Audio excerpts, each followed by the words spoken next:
Welcome to the Morningstar Series 3 Stock Picks. I'm Holly Black. With me is Ben Peters. He's manager of the Evenlode Global Income Fund. Hello. Hi, Holly.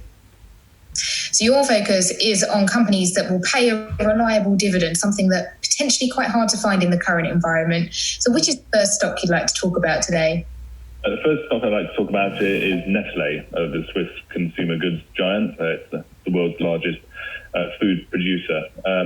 Now, it is seeing some disruption under the current conditions to its demand and certainly in its supply chain, but fundamentally it's producing products that we're going to need. Food, coffee, very, very important, of course, and even more importantly, pet food. So it's the Purina pet food brand, and we certainly aren't going to stop spending on our pets if we can at all afford it through this crisis. So they're seeing robust demand. But some of its operations are being affected. About 10% of the business is out of home sales, so out in shops, etc. So that's being affected. But they are helping their customers in that they're along by extending payment terms, doing things like pausing rental payments for coffee machines and so on. So hopefully that will stand them in good stead for the long run. But in the meantime, robust demand and should lead to a stable dividend. Well, let's not also forget that chocolate is definitely a key item on my shopping list that they supply. Is this the key when finding a company that can maintain its dividend, though, one that I will keep using your product even when I'm locked up in my house for 6 weeks at a time? Well, that certainly helps, and I think that's certainly a theme. Companies that can address consumers in their home, where they can sort of divert their supply chain into the home and away from sort of the on-trade, so pubs and bars and restaurants and things, and that's certainly a big help.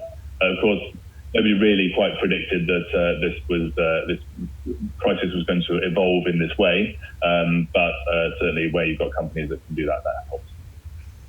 Okay, what's stock number 2? The second company I'd like to talk about is Microsoft. So Microsoft probably won't need any introduction. It's a software giant. And the big current thing with Microsoft is its Teams product, which enables workplace collaboration. It's a video conferencing facility in amongst other services, and that's seeing some really very rapid take-up, as you can imagine, in the current circumstance with people working remotely and that sort of thing. Now, with all these companies that are sort of arguably benefiting from the lockdown situation, when the lockdown ends, which it inevitably will, then that growth is going to slow. So what's really important for a long-term investor is to think about what the longer-term demand profile is for a company's goods and services. And with Microsoft, it was already seeing very rapid take-up of its Azure cloud operating system. The platform there, it's a fantastic product. It's in essentially a sort of a duopoly with AWS, and there's a couple of other providers that can do a similar thing. But it's in great take-up of that, very much on trend with growing digitization around the world, and that's really what's exciting about Microsoft in the long term. Okay, and what is our final stock pick? So the final company is a Dutch media company called Wolters Kluwer.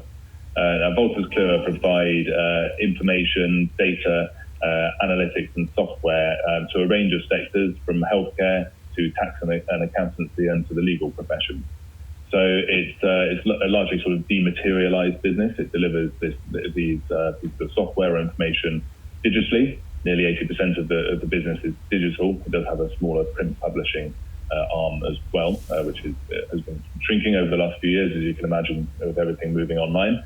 But it's a very robust and resilient business, partly because its revenues come predominantly from subscriptions, but also the types of sector that it's addressing are mission critical. People are still going to have to pay tax. People are still going to have to file their accounts, and they provide great data services to healthcare workers as well.